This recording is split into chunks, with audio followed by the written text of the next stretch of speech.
बाद अब दिग्विजय सिंह को सीधा जवाब मुख्यमंत्री की ओर से मिला है। सीएम शिवराज सिंह चौहान ने दिग्विजय सिंह पर साधा निशाना, कहा कि कांग्रेस का डीएनए ही पाकिस्तान परस्ती का है। सर्जिकल स्ट्राइक के सबूत कांग्रेस मांग रही है। सेना का मनोबल गिराने का काम किया जा रहा है। ऐसा लग रहा है कि वो पाकिस्तान के साथ खड़े हैं।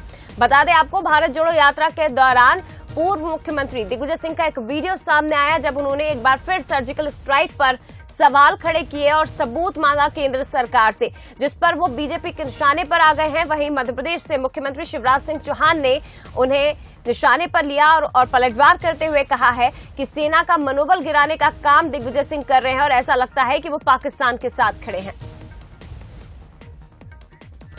तो कांग्रेस का डीएनए ही पाकिस्तान परस्ती का है।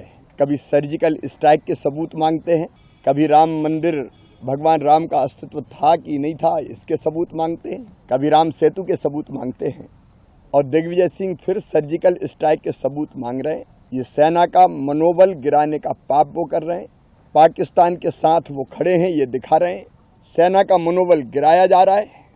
सेना का मनोबल गिराने का पाप और अपराध तो कम से कम कांग्रेस ना करे। तो सर्जिकल स्ट्राइक पर सवाल खड़े करने वाले दिग्विजय सिंह, जिनका वीडियो सामने आया था, उन्होंने क्या कुछ कहा था, जरा सुनिए। मांगते हैं स्ट्राइक की बात करते हैं कि हमने इतने लोग मार गिराए, लेकिन प्रमाण कुछ नहीं, केवल झूठ का पुलिंदा से ये राज कर रहे हैं। चलिए, ज्यादा बातचीत के लिए सूरज हमारे साथ लगातार जुड़े हुए हैं। सूरज, एक बार फिर से सर्जिकल स्ट्राइक पर सवाल खड़े किए गए और ऐसा करने के बाद फिर से दिग्विजय सिंह पूरी बीजेपी के निशाने पर आ गए हैं।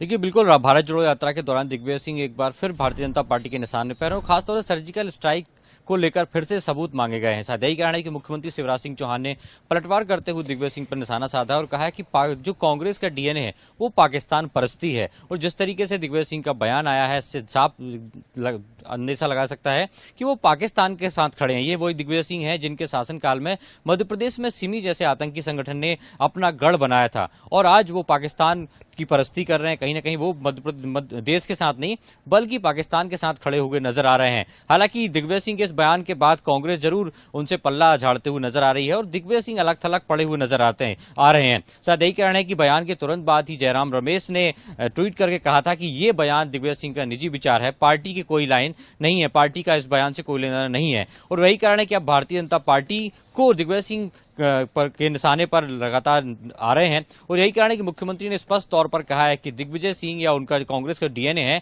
वो पाकिस्तानी परस्त है। अब देखना ही होगा कि इस बयान को लेकर कांग्रेस किस तरीके से अपना बचाव करती है। जय शुक्रिया आपका फिलहाल सूरज, ये तमाम जानकारी साझा करने के लिए। लेकिन देखिए, पहली बार नहीं है जब कांग्रेस की ओर से दिग्विजय सिंह या किसी और अन्य नेता ने सर्जिकल स्ट्राइक पर सवाल खड़े किए हैं। एक बार फिर दिग्विजय सिंह की ओर से सर्जिकल स्ट्राइक के सबूत मांगे गए, जिसका बीजेपी की ओर से बराबर जवाब दिया जा रहा है। वहीं दूसरी तरफ महत्वपूर्ण बात यह है कि कांग्रेस की ओर से भी इस बार दिग्विजय सिंह को समर्थन नहीं मिल रहा है।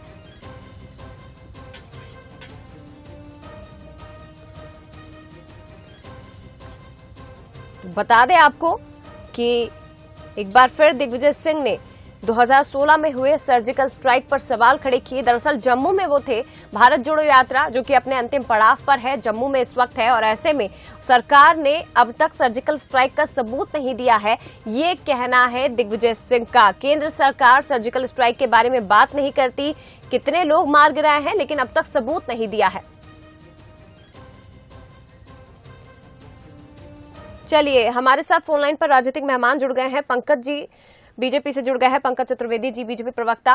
पंकज जी, एक बार फिर से सवाल उठाए गए हैं सर्जिकल स्ट्राइक पर, लेकिन इस बार अलग थलग पड़ गए हैं दिग्विजय सिंह, क्योंकि जयराम रमेश जी ने तो स्पष्ट कह दिया है कि उनके निजी विचार हो सकते हैं, पार्टी का इससे कोई लेना देना नहीं। देखिए जय जी, कांग्रेस पार्टी का पाखंड है। दिग्विजय सिंह सेना के शौर्य पर सवाल उठाते हैं। वो राहुल गांधी की यात्रा के प्रभारी है, राहुल गांधी के मार्गदर्शक है, कांग्रेस पार्टी से राज्यसभा के मेंबर, कांग्रेस पार्टी से सीडब्ल्यूसी में, और बाकी कांग्रेस पार्टी कहती है कि उनका विषय जी। ये कांग्रेस पार्टी में श्रीमान राहुल गांधी जी को उत्तर देना चाहिए, जो भारत जोड़ो यात्रा पर निकले हुए हैं। और भारत जोड़ो यात्रा में जिस प्रकार का प्रतिसाद आना चाहिए, दिग्विजय सिंह जी के वक्तव्य से स्पष्ट है कि उन्होंने एक बार फिर सेना के शौर्य पर, सेना के पराक्रम पर और हमारे बलिदानियों पर सवाल उठाए, बहुत शर्म का विषय है। और आज दिग्विजय सिंह के इस कृत्य के लिए श्रीमान राहुल गांधी जी को क्षमा याचना करना चाहिए। कितनी बार सेना का अपमान करोगे आप? कब कब सेना के शौर्य को आप इस प्रकार से अपमानित करने का प्रयास करोगे? हमारे वीर बलिदानियों के रक्त का इस प्रकार का अपमान देश में कोई सहन नहीं करेगा। ठीक है, पंकज जी बने रहिएगा। योगेश यादव जी भी हमारे साथ कांग्रेस प्रवक्ता फोन लाइन पर जुड़ गए हैं।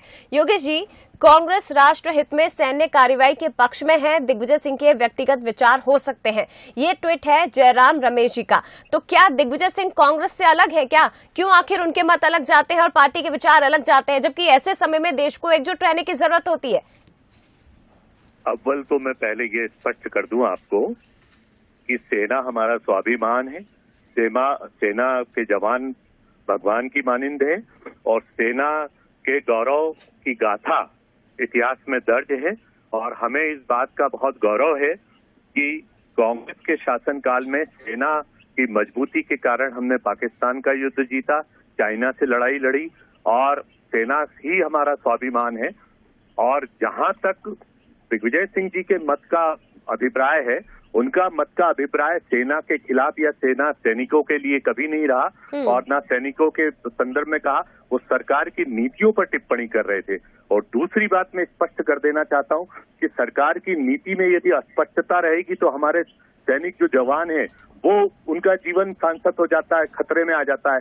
और ये स्पष्ट हो चुका है कि किसी भी बात को कांग्रेस से जोड़ने की अभिप्राय नीति भारतीय जनता पार्टी ने अपना ली है, जबकि जयराम रमेश स्पष्ट कह चुके हैं कि ये दिग्विजय सिंह जी का व्यक्तिगत मत हो सकता है और पार्टी का मत नहीं है। लेकिन अब एक ले देकर मुद्दा यही रहता है हमेशा कि कैसे भी करके कांग्रेस को जोड़ो और राष्ट्रवाद की नीतियों को नहीं। योगेश जी, दिग्विजय सिंह भी तो कांग्रेस के ही नेता है ना, काफी दिग्गज नेता हैं और कुछ ऑपरेशंस आप भी जानते हैं। अगर आप बात कर रहे हैं अपने पूर्व में कि कांग्रेस का कितना सपोर्ट रहा है देश में, तो जाहिर सी बात है कि कुछ ऑपरेशंस कितने गोपनीय होते हैं, ये तो कांग्रेस को भी पता होगा। अब सबूत मांगा जा रहा है तो सेना के ऊपर ही आप सवाल खड़े कर रहे हैं ना? देखिए, सेना पर कोई सवाल नहीं है। सेना तो निर्देशों का पालन करती है।